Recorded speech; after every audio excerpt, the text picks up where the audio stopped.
Welcome to BPS maker. दोस्तों आज है 6 मार्च 2022 और 6 मार्च 2022 से संबंधित बिहार करंट अफेयर्स और साथ ही राष्ट्रीय और अंतर्राष्ट्रीय घटनाओं सहित करंट अफेयर्स के जितने भी प्रश्न बनेंगे उन सभी प्रश्नों को विश्लेषण सहित मैं आपको इस वीडियो में बताऊंगा।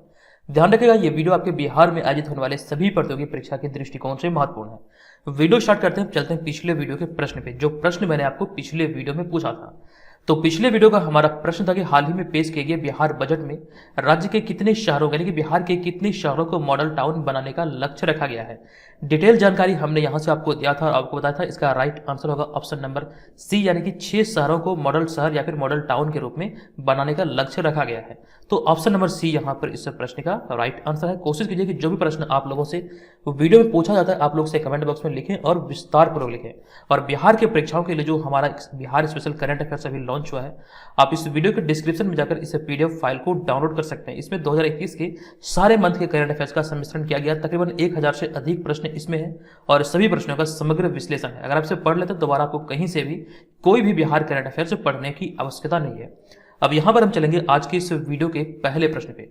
आज के इस वीडियो का हमारा पहला प्रश्न है कि हाल ही में बिहार के नए सूचना आयुक्त कौन बने हैं।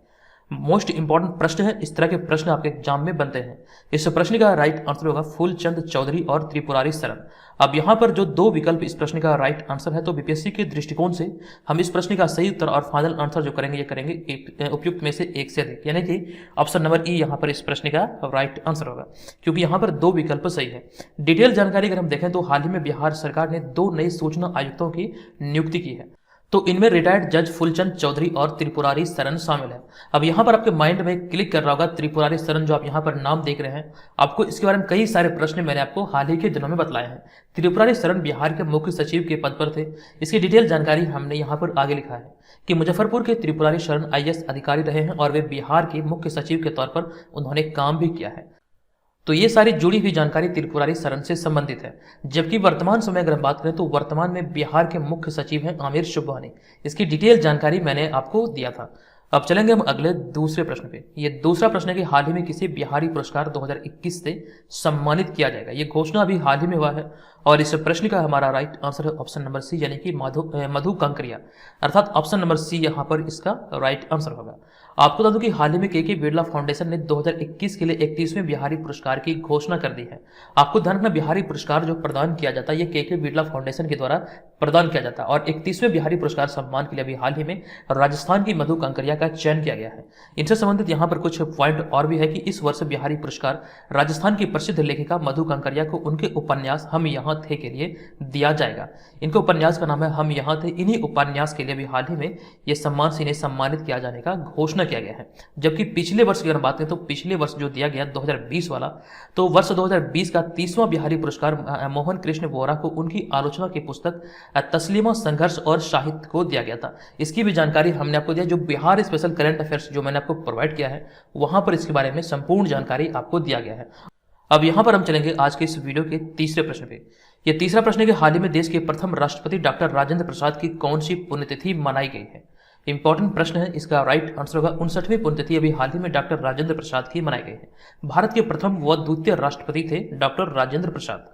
आपको डिटेल जानकारी दे दूं कि देश के प्रथम या फिर पहले राष्ट्रपति डॉक्टर राजेंद्र प्रसाद की 28 फरवरी 2022 को 59वीं पुण्यतिथि मनाई गई है। 3 दिसंबर 1884 को उनका जन्म बिहार के सिवान जिले के जीरादेई में हुआ था तथा 28 फरवरी 1963 को उनकी मृत्यु हो गई थी। आपको यहाँ पर ध्यान रखना है, हमने यहाँ पर एक चर्चा किया है। गांव का नाम है जीरादेई, जो कि सिवान जिले में पड़ता है और जीरादेई ग्राम को महात्मा गांधी ने अपने शब्दों में तीर्थ स्थल कहकर संबोधित किया है। इस तरह के कथन भी आपसे एग्जाम में कई बार पूछे गए हैं। तो उसी चीज को हमने यहाँ पे लिखा कि महात्मा गांधी ने उनके जन्म स्थान जीरादेई को अपने शब्दों में तीर्थ स्थल कहकर संबोधित किया है। ये ध्यान रखिएगा। चलेंगे अगले हम यहाँ पर चौथे प्रश्न पे। ये चौथा प्रश्न है कि मरकॉम इंडिया रिसर्च की रिपोर्ट के अनुसार भारत ने वर्ष 2021 में कितना मेगावाट सौर क्षमता स्थापित किया है। तो इस रिपोर्ट के आधार पर हम भारत के दृष्टिकोण से देखें तो इसका राइट आंसर होगा 10,000 मेगावाट। आपको डिटेल बता दूं कि इस रिपोर्ट के अनुसार भारत ने वर्ष 2021 के दौरान रिकॉर्ड 10,000 मेगावाट सौर क्षमता स्थापित की है और इसमें सालाना आधार पर 212% की वृद्धि दर्ज की गई है। तो ये भी आपको ध्यान रखना है, इस रिपोर्ट में जो चर्चा हुई है आपको यहाँ पर जो आंकड़े ऐड किया गया यहाँ पर इस एक्सप्लेनेशन में, ये सारी चीजों का आपको ध्यान रखना है। तकरीबन 212% की इसमें वृद्धि दर्ज किया गया है। यहाँ पर हमने अगले पॉइंट में लिखा कि साथ ही वर्ष 2020 के दौरान 32 मेगावाट सौर क्षमता स्थापित की गई थी। तो ये तुलना भी आप यहाँ पर कर सकते हैं। हालांकि जो अभी हाल ही में 2021 का रिपोर्ट आया है, तो इस रिपोर्ट के आधार पर कह सकते हैं 212% वृद्धि के साथ ये कह सकते हैं लगभग 10,000 मेगावाट क्षमता हो गई है भारत की सौर ऊर्जा मतलब कह सकते हैं उत्पादन में। तो ये आपको यहाँ से ध्यान रखना है। अब यहाँ पर हम चलेंगे अगले 5वें प्रश्न पे। ये 5वां प्रश्न है कि महिला वनडे विश्व कप 2022 की मेजबानी कौन सा देश कर रहा है। इंपॉर्टेंट प्रश्नों की श्रेणी में आप इसे रख सकते हैं। इसका राइट आंसर होगा ऑप्शन नंबर डी, यानी कि न्यूजीलैंड में अभी हाल ही में इसे आयोजित किया गया, यानी कि मेजबान देश जो ये है न्यूजीलैंड। डिटेल पूर्वक जानकारी दे दूं कि महिला विश्व कप 2022 की शुरुआत 4 मार्च से हुई है, जिसकी मेजबानी न्यूजीलैंड द्वारा किया जा रहा है और इसका पहला मुकाबला मेजबान न्यूजीलैंड और वेस्टइंडीज के बीच खेला जाएगा। अब यहाँ पर अगर इस टूर्नामेंट की बात करें तो इस टूर्नामेंट में कौन कौन से देश पार्टिसिपेट कर रहे हैं इसकी जानकारी यहाँ पर लिखा गया है। तो इस टूर्नामेंट में मेजबान न्यूजीलैंड, देखिए 2 शब्द यहाँ पर मतलब अटैच हो गया, आपको ध्यान रखना। इस टूर्नामेंट में मेजबान न्यूजीलैंड सहित वेस्टइंडीज, पाकिस्तान, भारत, बांग्लादेश, दक्षिण अफ्रीका, ऑस्ट्रेलिया और इंग्लैंड की टीमें हिस्सा ले रही है। तो कुल मिलाकर यहाँ पर आप काउंट कर सकते हैं कि इस टूर्नामेंट में महिला वनडे विश्व कप 2022 की टूर्नामेंट में 8 मतलब देश पार्टिसिपेट कर रही है। ये 8 देश का नाम यहाँ पर लिखा गया है। अगले प्रश्न पे चलते हैं। अगला होगा हमारा यहाँ पर 6वां प्रश्न। यह प्रश्न है कि 7 मार्च 2022 को सैन्य अभ्यास वायु शक्ति कहाँ आयोजित की जाएगी।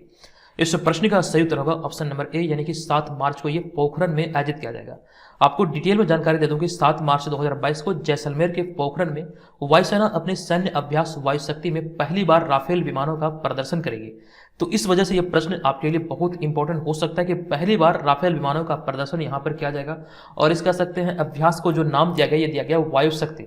इसके बारे में कुछ पॉइंट यहाँ पर आगे लिखा गया। इसके साथ ही इस सैन्य अभ्यास में वायुसेना के 148 अर्थात 148 विमान अपनी ताकत की झलक दिखलाएंगे और पोखरण में हर 3 साल पर वायु शक्ति सैन्य अभ्यास का आयोजन किया जाता है। ये भी ध्यान रखिए, ये त्रिवार्षिक कह सकते हैं एक अभ्यास है जो कि प्रत्येक 3 वर्ष पे आयोजित होता है। पिछली बार यह सैन्य अभ्यास 2019 में आयोजित हुआ था। तो ये सारी जुड़ी हुई जानकारी सैन्य अभ्यास वायु शक्ति से है। अब इसके अतिरिक्त अगर हम बात करें तो इसके अतिरिक्त विशाखापट्टनम के पास बंगाल की खाड़ी में मिलन नौसैनिक अभ्यास 1 से 4 मार्च तक आयोजित हुई है। तो ये भी ध्यान रखना, मिलन नौसैनिक अभ्यास 1 से 4 मार्च तक विशाखापट्टनम के पास बंगाल की खाड़ी में आयोजित किया गया। अब यहाँ पे हमारा अगला होगा 7वां प्रश्न। यह प्रश्न के हाल ही में संयुक्त राष्ट्र महासभा में रूस के निंदा प्रस्ताव पर कितने सदस्य देशों ने पक्ष में मतदान किया है। इस प्रश्न का हमारा राइट आंसर होगा 141 सदस्य देशों ने इस पर पक्ष में मतदान किया है, रूस के निंदा के पक्ष में। आपको यहां पर इस प्रश्न के बारे में विस्तार पूर्वक जानकारी दे दूं कि हाल ही में संयुक्त राष्ट्र महासभा ने अपनी अंतर्राष्ट्रीय स्तर पर मान्यता प्राप्त सीमाओं के भीतर यूक्रेन की संप्रभुता, स्वतंत्रता, एकता और क्षेत्रीय अखंडता के लिए प्रतिबद्धता की पुष्टि करने के लिए मतदान किया है। इन सारे क्षेत्रों को ध्यान रखते यानी कि इन सारे विषयों को ध्यान रखते हुए भी हाल ही में संयुक्त राष्ट्र महासभा ने अपने मान्यता प्राप्त देशों या फिर कह सकते हैं मान्यता प्राप्त सीमाओं के बीच एक मतदान को अपनाया था, यानी कि मतदान की प्रक्रिया को चलाया था, जिसके तहत अगर हम यहाँ पे बात करें तो जिसके तहत कुल 141 सदस्यों ने प्रस्ताव के पक्ष में मतदान किया, जबकि 5 ने इसका विरोध किया है। जबकि भारत की बात करें तो भारत उन 35 देशों में शामिल है जिसने मतदान में भाग नहीं लिया। यह रीजन आप भी समझ सकते हैं कि भारत जो है कह सकते हैं रूस का एक अच्छा मित्रवत देश है। रूस के साथ भारत का हमेशा से कह सकते हैं एक अच्छा मतलब कह सकते हैं संबंध रहा है। तो इसलिए शायद यही वजह रही होगी जो कि यहाँ पर भारत इसमें मतलब पार्टिसिपेट नहीं किया इस मतदान में। हालांकि वजह कुछ और भी हो सकती है, लेकिन मेरा यही मानना है कि रूस के साथ जिस प्रकार से भारत का संबंध है, भारत नहीं चाहेगा कभी भी ये संबंध खराब हो। अब यहाँ पर हमने अगले पॉइंट में लिखा कि संयुक्त राष्ट्र महासभा में भारत के राजदूत टी.एस. त्रिमूर्ति हैं। हालांकि यहाँ पर ये चर्चे में तो यहाँ से ये भी प्रश्न बन सकते हैं कि संयुक्त राष्ट्र महासभा यानी कि यूएनओ असेंबली में भारत के जो राजदूत हैं हाल ही में यह है टी.एस. त्रिमूर्ति। अब यहाँ पर हमारा अगला है 8वां प्रश्न। यह प्रश्न है कि हाल ही में किस देश ने भारत के साथ उर्वरक आपूर्ति के लिए समझौते पर हस्ताक्षर किया है। इस प्रश्न का राइट आंसर है ऑप्शन नंबर सी अर्थात नेपाल। विस्तार से बता दूं कि भारत और नेपाल ने हाल ही में लंबे समय के लिए यूरिया व डीएपी उर्वरकों की आपूर्ति को लेकर समझौते के अंतिम रूप दिया है। इस समझौते को अंतिम रूप देने की यह समझौता पर हस्ताक्षर किया गया, इसका यही अर्थ है। तो यहाँ पर ध्यान रखिए अब समझौता नेपाल के साथ हुआ है, तो इस समझौते के अंतर्गत क्या क्या चीजें शामिल है, ये कब तक के लिए हुई है, डिटेल चीजें हम यहाँ पर देखने वाले हैं। तो इस समझौते के तहत भारत से नेपाल को दोनों उर्वरकों की आपूर्ति की जाएगी, यानी कि यहाँ पर 2 उर्वरक की हम बात करें तो यूरिया व डीएपी की कह सकते हैं आपूर्ति नेपाल को की जाएगी और यह समझौता 5 वर्ष के लिए किया गया है। और इसके तहत भारत जून के अंत तक कह सकते हैं 15,000 मीट्रिक टन उर्वरक की आपूर्ति करेगा, ये आपको ध्यान रखना। और इनमें से 60% यूरिया होगा, यानी कि 60% यूरिया और 40% जो है यह होगा डीएपी। तो ये आपको ध्यान रखना है।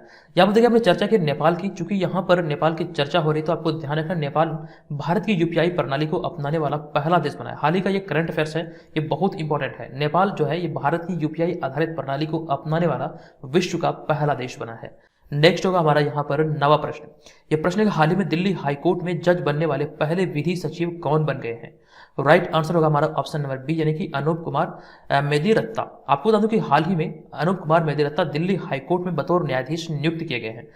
हालांकि इससे पहले उन्होंने लगभग 2.5 साल तक केंद्रीय विधि सचिव के रूप में सेवाएं दी हैं। तो इसी आधार पर यहाँ पर लिखा गया कि दिल्ली हाईकोर्ट में जज बनने वाले वे पहले विधि सचिव हैं। तो इस पॉइंट को यहाँ से ध्यान रखिए। अभी हाल ही के दिनों में मैंने आपको एक पॉइंट बताया था कि हाल ही में संजय पांडे को मुंबई का नया पुलिस प्रमुख बनाया गया है, ये ध्यान रखिए। अगला होगा 10वां प्रश्न। यह प्रश्न है कि हाल ही में किस तमिल अभिनेत्री को अमेरिकी सेना में वकील नियुक्त किया गया है। तो इस तमिल अभिनेत्री का नाम ध्यान रखिए, इनका नाम है ऑप्शन नंबर ए, यानी कि अकीला नारायण। आप यहाँ पर इनको इस इमेज में भी देख सकते हैं। चलते हैं हम अगले 11वें प्रश्न पे। हमारा 11वां प्रश्न है कि हाल ही में भारत और किस देश के बीच सिंधु जल कह सकते हैं आयोग समझौते पर विमर्श किया गया है। ये प्रत्येक वर्ष ये कह सकते हैं विचार विमर्श होता है। तो इस वर्ष जो अभी हाल ही में हुआ है, भारत और किस देश के बीच सिंधु जल आयोग समझौते पर विमर्श किया गया। राइट आंसर होगा ऑप्शन नंबर सी, यानी कि पाकिस्तान। प्रत्येक वर्ष पाकिस्तान के साथ ही विचार विमर्श होता है। तो राइट आंसर है ऑप्शन नंबर सी। डिटेल चीजें यहाँ पर लिखी गई कि हाल ही में भारत एवं पाकिस्तान अस्थायी सिंधु जल आयोग की वार्षिक बैठक में शामिल हुए। भारत के सिंधु जल आयुक्त पीके सक्सेना की अगुवाई में 10 सदस्य प्रतिनिधि मंडल था और यह पहला मौका था जब भारतीय प्रतिनिधि में 3 महिला अधिकारियों को भी शामिल किया गया था। ऐसा पहली बार हुआ है जब यहाँ पर कह सकते हैं 10 सदस्य में 3 महिला सदस्यों को भी शामिल किया गया था इस कह सकते हैं बैठक में। हमने यहाँ पे आगे लिखा कि हालांकि संधि के तहत वार्षिक बैठक का आयोजन हर साल 31 मार्च से पहले करना होता है। ये इसमें ऐसा कानून बना हुआ है कि प्रत्येक वर्ष 31 मार्च से पहले यहाँ पर इसे कह सकते हैं सिंधु जल को लेकर के कह सकते हैं बैठक आयोजित किया जाता है। और यहाँ पे हमने आगे लिखा कि इस मतलब कह सकते हैं यह आयोजन दोनों देश यानी कि भारत और पाकिस्तान देश बारी बारी से करते हैं। एक वर्ष भारत, दूसरी वर्ष से कह सकते हैं पाकिस्तान। हमने अगले पॉइंट में सिंधु जल समझौता की चर्चा की है कि सिंधु जल समझौता पहली बार 19 सितंबर 1960 में भारत पाकिस्तान के बीच समझौते पर हुए हस्ताक्षर के रूप में हुई थी। अगला होगा 12वां प्रश्न। यह प्रश्न है कि हाल ही में किस केंद्रीय मंत्रालय द्वारा सभी वन स्टॉप सेंटर पर सेल्फ डिफेंस प्रशिक्षण देने की घोषणा की गई है। राइट आंसर होगा केंद्रीय महिला एवं बाल विकास मंत्रालय। आपको बता दूं कि हाल ही में केंद्रीय महिला एवं बाल विकास मंत्रालय या फिर कह सकते हैं बाल विकास मंत्री स्मृति ईरानी ने अंतर्राष्ट्रीय महिला दिवस सप्ताह कार्यक्रम के शुभारंभ के दौरान देश के सभी वन स्टॉप सेंटरों पर सेल्फ डिफेंस का प्रशिक्षण दिए जाने की घोषणा की है। इसके तहत अगर हम बात करें तो वर्तमान समय में देश भर में 704 वन स्टॉप सेंटर हैं जहां पर उत्पीड़न की शिकार महिलाओं को मदद की जाती है, या फिर जो महिला मतलब होते हैं जो उत्पीड़न के मतलब शिकार होती हैं उनको मदद देने के लिए इन सारे मतलब कह सकते हैं वन स्टॉप सेंटर का निर्माण किया गया है। इसी को अपग्रेड करते हुए अभी हाल ही में यहाँ पर जो किया गया है कि सभी वन स्टॉप सेंटर पर सेल्फ डिफेंस प्रशिक्षण देने की घोषणा किया गया है। अब यहाँ पर हम चलते हैं आज के इस वीडियो के प्रश्न की ओर। आज के इस वीडियो का हमारा प्रश्न है कि हाल ही में पेश की गई बिहार बजट 2022-23 में सर्वाधिक किस क्षेत्र को राशि आवंटित की गई है। डिटेल जानकारी हमने आपको दिया है, बताइए इस प्रश्न का राइट आंसर क्या होगा। और जो लोग बीपीएससी और सीडीपीओ जैसे एग्जाम की तैयारी में लगे हैं तो हमारे बीपीएससी में अगर ऐप को प्ले स्टोर से जरूर डाउनलोड कीजिए और यहाँ पर ऑनलाइन टेस्ट सीरीज में पार्टिसिपेट करके अपनी तैयारी का आकलन बेहतर तरीके से कर सकते हैं। और भी जो भी कोर्स यहाँ पर क्रिएट है आप वहाँ पर सभी का उपयोग कर सकते हैं। तो दोस्तों मिलेंगे नेक्स्ट वीडियो में, तब तक के लिए धन्यवाद। जय हिंद।